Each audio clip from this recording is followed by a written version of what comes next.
पत्रक जो हम कह रहे हैं, जो जो हम सामग्री कह रहे हैं, किस तरह की सामग्री हमारे पास में उपलब्ध है?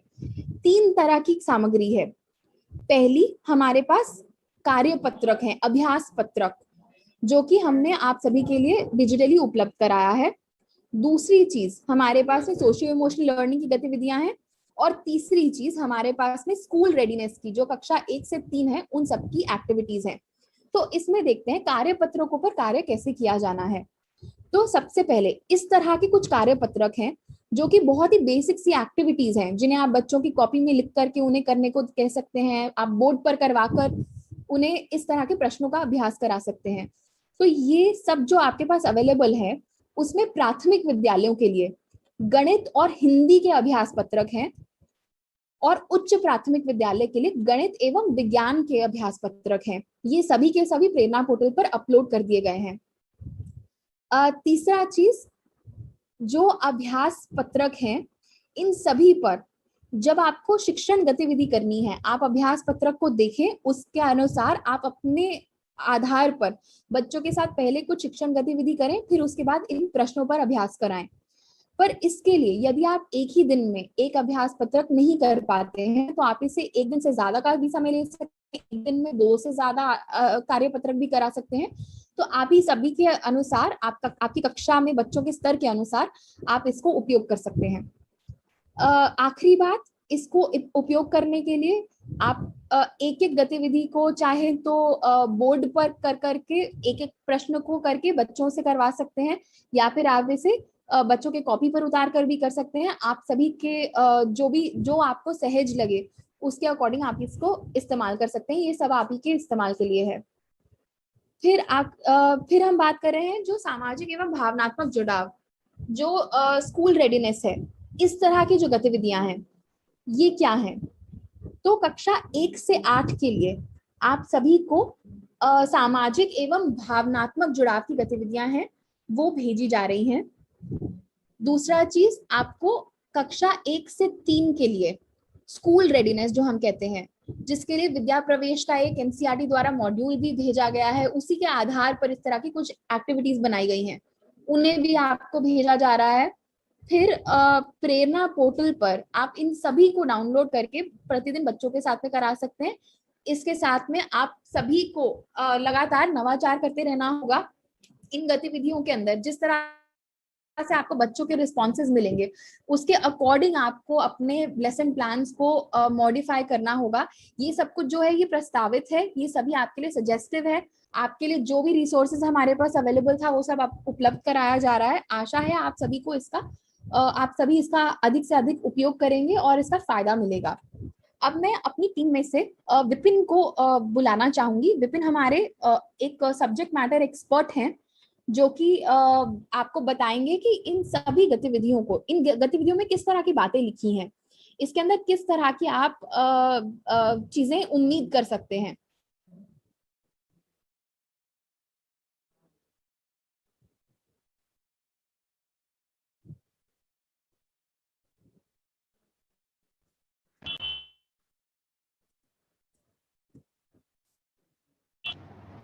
जो ही आप मेरा वाला स्क्रीन शेयर कर लीजिए ना, दूसरा स्लाइड जो है ना वो शेयर कर दीजिएगा।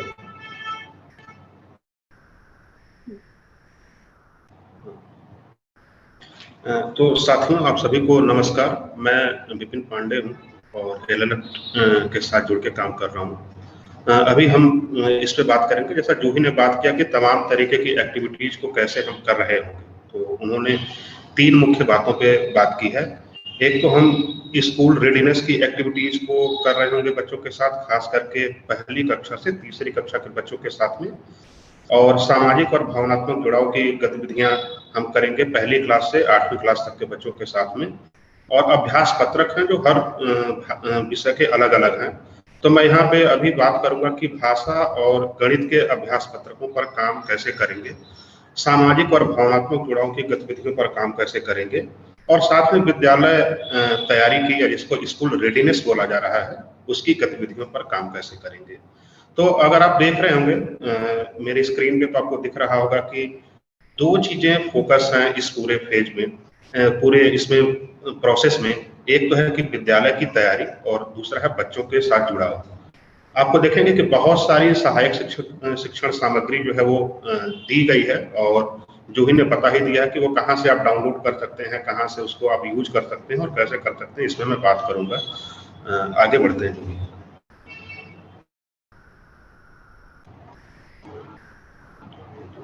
तो फिर इस पे आप हम आगे देखेंगे कि किस तरीके से हम बात करते हैं। जैसे देखिए, जब विद्यालय की तैयारी संबंधित गतिविधियों की बात होती है, तो एक बात अभी पहले चर्चा में आई थी कि एनसीईआरटी ने भी एक डॉक्यूमेंट बनाया है मॉड्यूल टाइप का, जो उसमें 50-55 पेजों में बात करें कि किस तरीके से इतने लंबे समय के बाद जब स्कूल खुल रहे हैं तो हमें किस तरीके की गतिविधियों से शुरुआत करनी चाहिए, खास करके पहली से तीसरी क्लास के बच्चों के साथ में।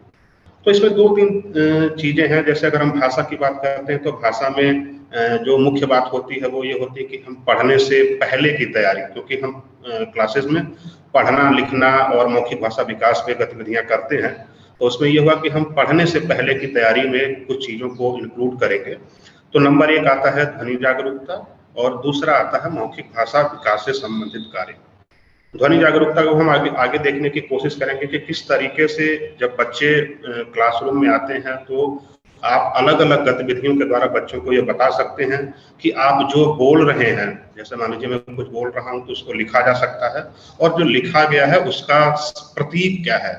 तो जो वर्ण होते हैं, जो प्रतीक हैं, उनका आवाज से क्या संबंध है, सबसे पहले हम इस पे काम करेंगे। और अलग अलग गतिविधियों के द्वारा हम मौखिक भाषा विकास से काम करेंगे। तो बहुत सारी एक्टिविटीज ऐसी हैं जो उनके परिवेश से जुड़ी हुई हैं, उनके स्कूल से जुड़ी हुई हैं, तो उस पर हम काम कैसे करेंगे, अभी हम कुछ एक्टिविटीज का उदाहरण देके देखेंगे। लेखन से पूर्व की तैयारी, इसमें बहुत सारी रिसर्च ये बोलती है कि बच्चों को प्रॉपर कुछ लिखना सिखाने से पहले हमको अलग अलग तरीके की लाइनें खींचना उनको सिखाना चाहिए, बिंदुओं को मिलाने से कुछ काम करना चाहिए, रंग भरने की एक्टिविटी या चित्रकारी का काम उनको देना चाहिए। तो उससे क्या होता है, जब वो बाद में प्रॉपर प्रतीक चिन्हों को या वर्णों को लिखना शुरू करते हैं तो वो बेहतर तरीके से लिखने के प्रोसेस में वो होते हैं। इसी तरीके से देखा जाए तो मैथ में हमारे पास है बहुत सारी चीजें हैं। जब हम नंबर सिस्टम को शुरू करते हैं उसके पहले हमारे पास बहुत सारी बुनियादी चीजें होनी चाहिए बच्चों के पास में। तो उसमें पैटर्न की समझ पे हम काम करेंगे, समय के कैसे समय देखा जाता है, उसका मापन कैसे होता है, इसको देखेंगे। मापन के अलग अलग चीजों को देखेंगे कि लंबाई को या फिर लंबाई को कैसे मापते हैं, या फिर अगर कोई द्रव है तो उसको कैसे मापेंगे।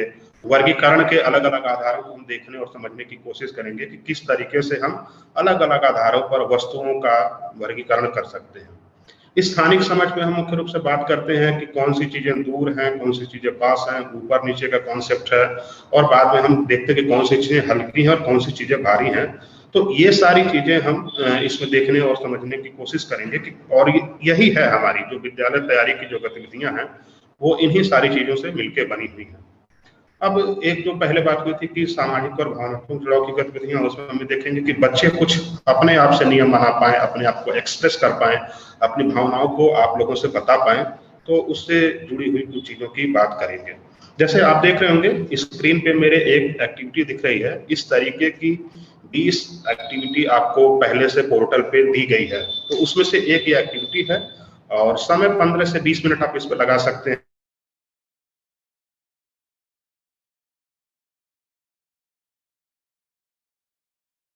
पहले से तय है कि इस एक्टिविटी को कराने का उद्देश्य क्या है, तैयारी में किन किन सामग्रियों को हमें लेना पड़ेगा ये है, और तैयारी किस तरीके से करेंगे। और फिर स्टेप बाय स्टेप हमने एक्टिविटी के पॉइंटर्स भी दिए कि किस तरीके से आप क्रमबद्ध तरीके से बच्चों के साथ काम करते हुए ये एक्टिविटी करा सकते हैं। तो सपोज करिए इसमें जब खोजो आसपास में हम बात करते हैं तो बात करेंगे कि ठीक है, आप पहले कुछ पर्ची ले लेंगे और ताली बजा के और एक गेम बनाते हैं। और जैसे होता है ना, आपने देखा होगा कि म्यूजिकल चेयर इस तरीके की गेम होती है जिसमें हम किसी के पास वो गेंद जाए या जिसके पास रुक जाती है उसके हम बोलने को कहते हैं। तो फिर हम उसमें उस तरीके से एक्टिविटी करके और फिर बोलेंगे कि आपके आसपास में जो भी चीजें दिख रही हैं उसको आप बता सकते हैं। और फिर यहाँ से जब वो बताएगा तो फिर हम एक एक चीज को, जैसे मान लीजिए उसने बताया घर या बताया गमला, तो हम फिर बोलेंगे कि गमला जो है वो गमला में कुल 3 है, जैसे ग पे फिर ताली, म पे ताली और फिर ला पे ताली। और एक एक करके हम उनको बताएंगे कि जैसे घर चूज किया, दरवाजा देखा, गमला देखा, पेड़ देखा, तो हम उतनी बार ताली बजा के हम ये बताने की कोशिश करेंगे कि जो वो कोई एक शब्द बोलते हैं वो कई छोटे छोटे वर्णों से मिलके बना होता है और वर्णों की अलग अलग ध्वनियां इस तरीके की होती हैं। तो इस तरीके से हम उसको ये करेंगे। और जब भी देखिए, एक जो मैं सामान्य बातें से बोल रहा हूँ कि जब भी इस तरीके की कोई भी एक्टिविटी आप कराएंगे तो ये ध्यान रखने की जरूरत होगी कि इस तरीके की एक्टिविटी को हम इस तरीके से डिजाइन करें और इस तरीके से बच्चों के साथ करें कि सभी बच्चों को बारी बारी से उसमें हिस्सा लेने का मौका मिले। आगे हर तरीके की एक्टिविटी में हम देखेंगे तो ये पॉइंट कॉमन होगा कि सारे बच्चे उसमें पार्टिसिपेट कर पाए, इसको हम ध्यान में रखेंगे। आगे बढ़ते हैं। अब इसके बाद हम देखेंगे कि किस तरीके से सपोज करिए विद्यालय की तैयारी, बच्चों के साथ जुड़ा कार्यपत्रक पर कार्य।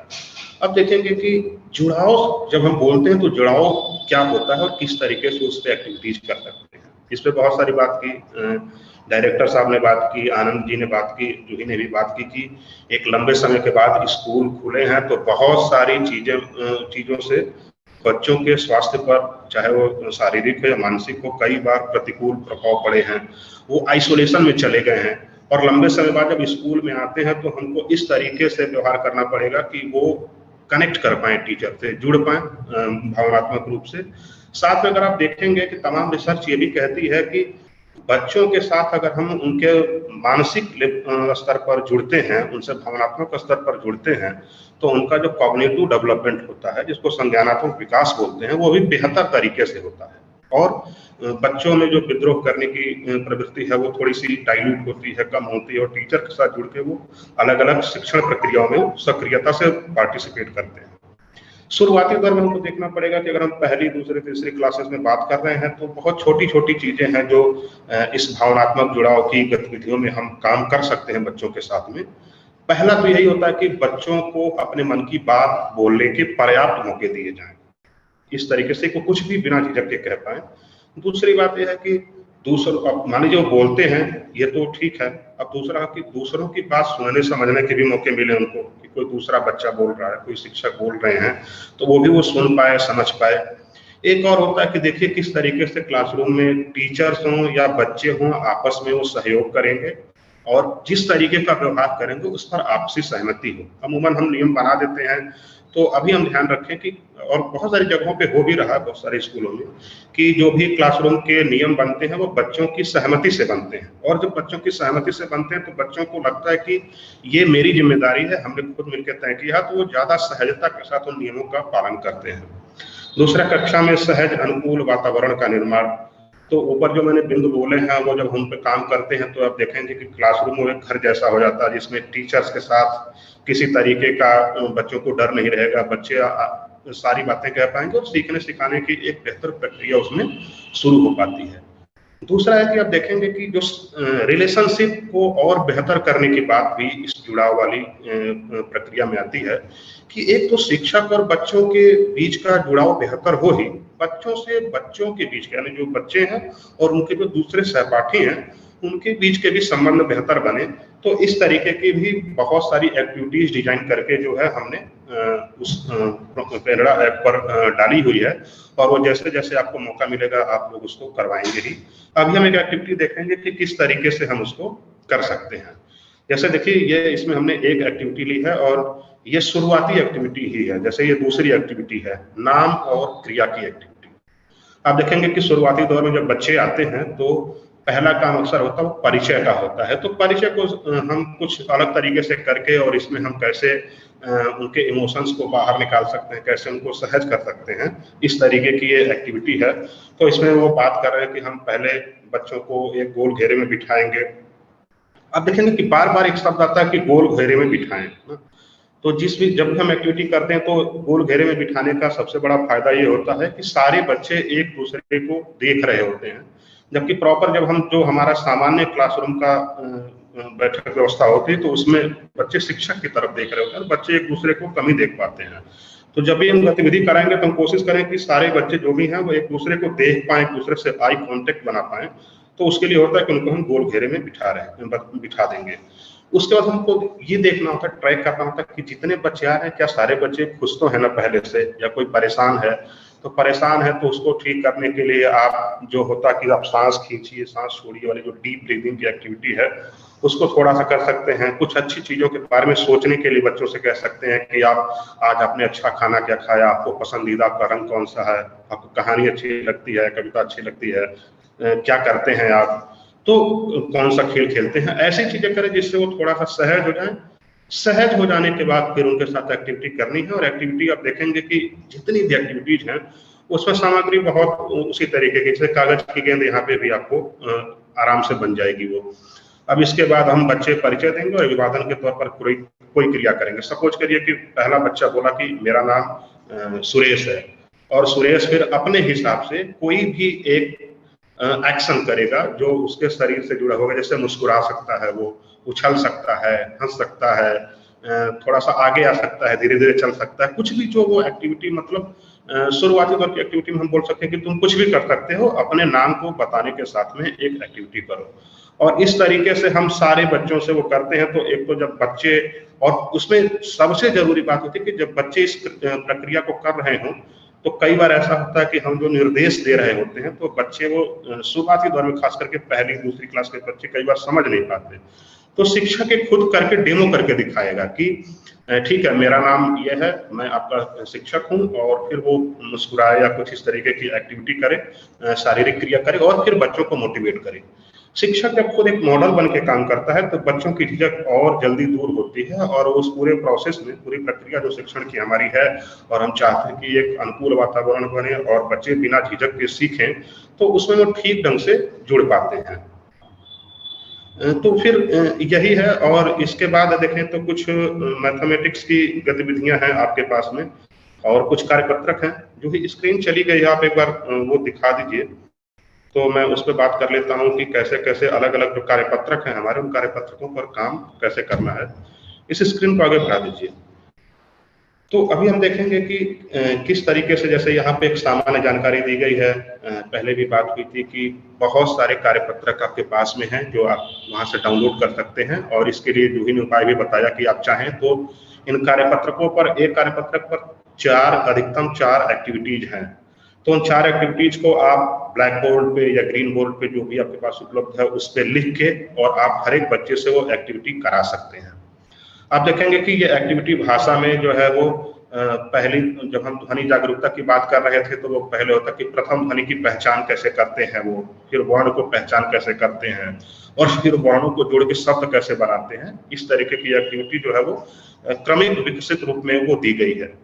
गणित में हम देखेंगे तो फिर हमने पहले भी बात की थी कि इसमें संख्या ज्ञान से पहले की जो एक्टिविटीज है वो दी गई है क्रमिक विकसित रूप में। तो पहले से आपको दिख सकता है कि पैटर्न की समझ पर आधारित कुछ गतिविधियां हैं, कुछ समय के मापन से आधारित गतिविधियां हैं, कुछ वर्गीकरण से आधारित गतिविधियां हैं, और कुछ जो स्पेटियल अंडरस्टैंडिंग होती है, जो स्थानिक समझ की से जुड़ी गतिविधियां हैं कि दूर पास का कॉन्सेप्ट क्या होता है, ऊपर नीचे का कॉन्सेप्ट क्या होता है, हल्का भारी का क्या कॉन्सेप्ट, तो इससे जुड़ी हुई गतिविधियां हैं। अभी हम क्या करेंगे कि अगले पेज में हम देखने की कोशिश करेंगे कि ये कार्यपत्रक दिखते कैसे हैं और एक एक कार्यपत्रक को देखते हुए हम कैसे काम कर सकते हैं। तो नेक्स्ट स्लाइड जो भी कर दीजिए, उसमें हम एक बार कार्यपत्रक देख लेते हैं और उस पर संक्षिप्त सी बात कर लेते हैं। देखिए जैसे आपके पास में आपको दिख रहा होगा, ये 3 तरीके के कार्यपत्रक दिए गए हैं। एक बहुत ही शुरुआती दिनों का है, जैसे कार्यपत्रक संख्या 2 है, एक थोड़ा आगे का है कार्यपत्रक संख्या 11 है, और एक कार्यपत्रक संख्या 15 है। ये तीनों आपको अलग दिख रहे होंगे। एक बात जो इसका कॉमन दिख रही है कि इसमें बहुत सारे पिक्टोरियल चीजें, मतलब चित्र की चीजें प्रयोग की गई हैं ताकि बच्चों को वो देखने में आकर्षक लगे और बच्चे इसके साथ जुड़ पाए। लेकिन आप देखेंगे कि ये क्रमिक विकसित रूप में भी है। पहला जैसे आप देखेंगे तो जैसा मैंने पहले ही डिस्कस किया था कि जब भी हम भाषा पे काम करेंगे और विद्यालय की तैयारी की जो एक्टिविटीज करेंगे स्कूल रीओपनिंग की, तो उसमें आपको लेखन पूर्व और पठन पूर्व की गतिविधियां हम कर रहे हैं कार्यपत्रकों के साथ में। तो सबसे पहला जैसे कुछ कर दिया कि आपने बिंदु मिलाने वाली एक्टिविटी की। जैसे देखिए पहली एक्टिविटी जो है वो रंग भरने की है। ये एक चित्र है, इसमें बच्चे अपने हिसाब से रंग भरेंगे। यहाँ ये ध्यान रखना है, कई बार हम इस शुद्धता के साथ आ जाते हैं कि आम है या पत्ती है तो उसको हरे रंग से भरें, तो ऐसा करने से बचना चाहिए। बच्चा क्रिएटिव हो, अपने हिसाब से जो भी रंग वो भर रहा हो उसके हिसाब से उसको भरने देना चाहिए। मेन मुद्दा है कि जब बच्चा रंग भरता है तो उसका जो दिमाग का और हाथ का जो संतुलन है, जो बोलते हैं मस्तिष्क और हाथों का जो संतुलन है, वो बेहतर होता है। तो ये एक्टिविटी अभी शुद्धता को जांचने के लिए नहीं है, ये एक्टिविटी दिमाग और हाथ के संतुलन को निखारने के लिए है। तो बच्चा कोई भी रंग भरे उसको हम वैसे भरने देंगे। और इसी तरीके से आगे आप जाएंगे, देखिए अभी जैसे यहाँ पे दूसरे में बिंदु मला हुआ है, तो ये सीधी सीधी रेखाखंड दिए गए हैं, सीधे रेखाखंड, वो बिंदु मिलाएंगे। इसी के प्रोग्रेशन में जब हम जाएंगे, जैसे तीसरी चौथी एक्टिविटी में आप कार्यपत्रक में जाएंगे तो आप देखेंगे कि कुछ आपको मिलेगा जिस तरीके से वो कर्व बना रहे हैं, कुछ गोला बना रहे हैं, त्रिभुज बना रहे हैं, कुछ और कॉम्प्लेक्स आकृतियां, जटिल आकृतियों पे काम करेंगे। तो उससे ये होता है कि उनका जो हाथ और दिमाग का संतुलन है और वो बेहतर होने की दिशा में जाता है। अब यहाँ पे चित्रों का नाम बताओ। यहाँ पे सामान्य रूप से बच्चे अपने आसपास के परिवेश के चित्र यहाँ पे दिए गए हैं, इनको पहचान के केवल बोलेगा वो ना, तो वो बोलना सीख रहा है अभी शुरुआती दौर में। आगे इसमें अभी काम आप देखेंगे कि कैसे बढ़ेगा। अब जैसे 11वें में आप देखेंगे तो 11वें में दो तरीके की एक्टिविटी, मतलब एक एक्टिविटी है पूरा का पूरा सीट है, ये किसी एक पर्टिकुलर वर्ण को हम पहचान करवाने का काम कर रहे हैं। जैसे यहाँ पे जो फोकस है वो र वर्ण पर है ना, कि र वर्ण की पहचान कैसे करवाएं। तो पहली एक्टिविटी उसमें हम ये कर सकते हैं कि हम र वर्ण से मिलने वाले बहुत सारे चित्रों को दे देते हैं और बोलते हैं कि आप चित्र पहचानिए और इसकी पहली आवाज बताइए कि क्या होगा। तो जैसे बोलेगा रस्सी, रस्सी में क्या बोला वो र, तो वो देखता है कि जब इस तरीके की रस्सी है, रबड़ है, रथ है, तो र जो होता है वो बोला इस तरीके से जाता है। फिर दूसरी एक्टिविटी हमें देते हैं कि भाई र वर्ण तुमने बोल लिया और पहचाने की ध्वनि, उसकी आवाज जो वो इस तरीके की है। तो अब देखते हैं प्रतीक किस तरीके का है। तो अब ध्वनि से प्रतीक को रिलेट करने के लिए हम एक र वर्ण ऊपर दे देते हैं और फिर बहुत सारे दूसरे वर्णों में से र वर्ण को पहचान करने को बोलते हैं। तो जो पहचान करता है तो देखता है कि इसमें र की आकृति इस तरीके से है। र की आकृति प्रथम दृष्टया उस बच्चे के दिमाग में जब छप गई तो हम उसको और पुख्ता करने के लिए हम लिखने की गतिविधि कराते हैं। तो आप देखेंगे कि लिखने की गतिविधि इसमें हो रही है। इसी तरीके से आप देखेंगे कि र, क, न, प, हर तरीके के वर्ण अ से ग तक को सिखाने की कोशिश वो करेंगे हम, और इसी तरीके की कमोबेश आपके पास एक्टिविटीज होंगी। ये देखिए एक मात्रा सिखाने की एक्टिविटी है, बहुत सुंदर ये कार्यपत्रक बना हुआ है। तो इसमें हम ये मान के चलते हैं कि जैसे अमूमन हम जब सामान्य तरीके से सिखाते हैं तो उसमें हम क, कपराक मंत्रा, का, न, पराक मंत्रा, न, इस तरीके से सिखाते हैं।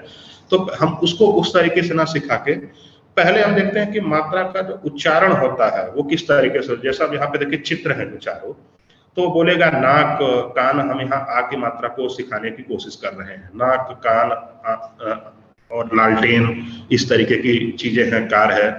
तो वो बोलेगा तो बोलेगा नाक, तो उसको पता चलेगा कि नाक में आ कुछ आ रहा है, कार में का आ रहा है, कान में का आ रहा है। फिर हम उसके प्रतीक से जोड़ते हैं कि ये मात्रा किस तरीके से है, कि किसी भी वर्ण के आगे जब इस तरीके का मात्रा का प्रतीक लगता है तो उसका उच्चारण हो जाता है। तो वो लिखेगा नौ, और नौ में जब आ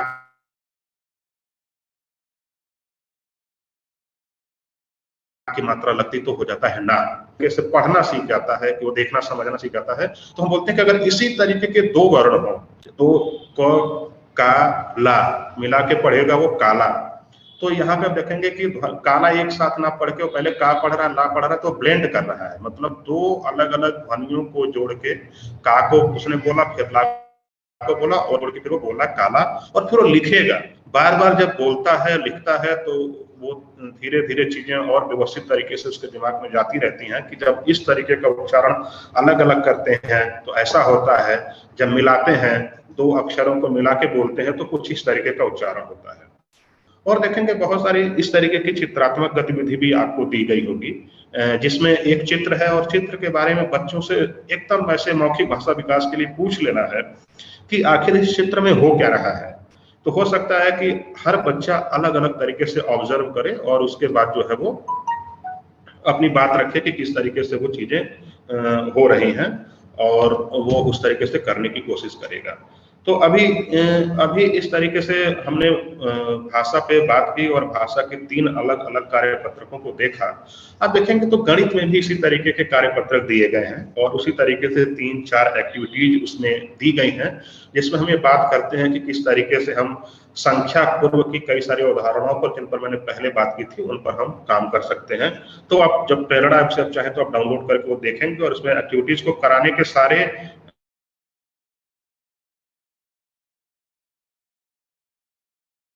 स्टेप उसमें दिए गए हैं। तो आप वहां से धन्यवाद जूही। अब आप